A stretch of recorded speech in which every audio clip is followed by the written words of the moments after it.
Throughout history, Japan has frequently faced the dangers of earthquakes and tsunamis. Escaping these natural disasters is beyond anyone's control, yet Japan has no option but to confront them. Welcome back, viewers, to another episode on your channel Hub. Over the past 1,300 years, approximately 143 tsunamis have struck Japan, claiming the lives of around 138,740 people. Among these, the most devastating tsunami occurred in 1741, with waves reaching a staggering height of 90 meters. Sadly, as time passes, the risk of tsunamis in Japan continues to rise. In 2022 alone, over 300 earthquakes were recorded, with 3 to 4 occurring on some single days. Japan is the only country where earthquakes are so common that constructing earthquake-proof skyscrapers is mandatory. Between 2000 and 2022, Japan endured 5 tsunamis, the deadliest being on March 11, 2011. On that day, a massive earthquake of magnitude 9.1 struck 72 kilometers east of the Oshika Peninsula, causing one of the largest tsunamis in recorded history. This tsunami created waves up to 55 meters, traveling at 700 kilometers per hour, and penetrated 10 kilometers inland. Despite a tsunami warning issued only 8 minutes prior, thousands of residents could not evacuate in time.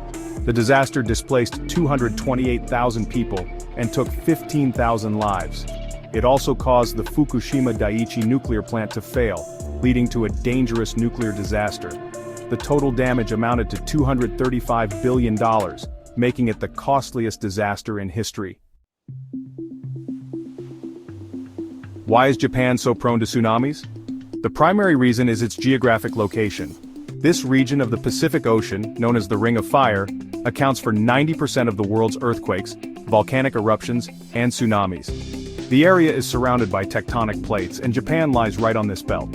Additionally, 70% of Japan's land is mountainous, leaving only 30% as flat surface, mostly along coastal areas constantly at risk of tsunamis. To mitigate these risks, Japan has been working to protect its coastal cities for the past century. Japan's approach involves building seawalls. For instance, after a devastating typhoon in 1964, the village of Taro became a model for coastal defense with 2.4 kilometers long, 10-meter-high walls. However, the 2011 tsunami surpassed even these defenses. Since then, Japan has decided to construct taller and longer seawalls, allocating $12 billion for a 400-kilometer-long, 15-meter-high wall on the eastern coast.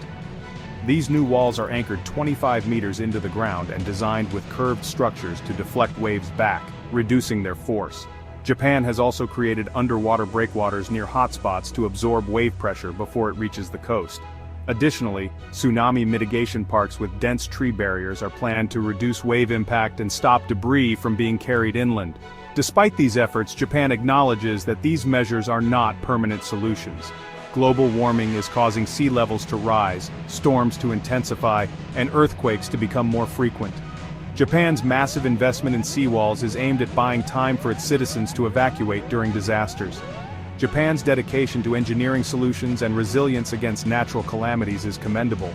However, the country remains aware that these structures alone cannot guarantee complete safety. Instead, they serve as vital time buffers in emergencies.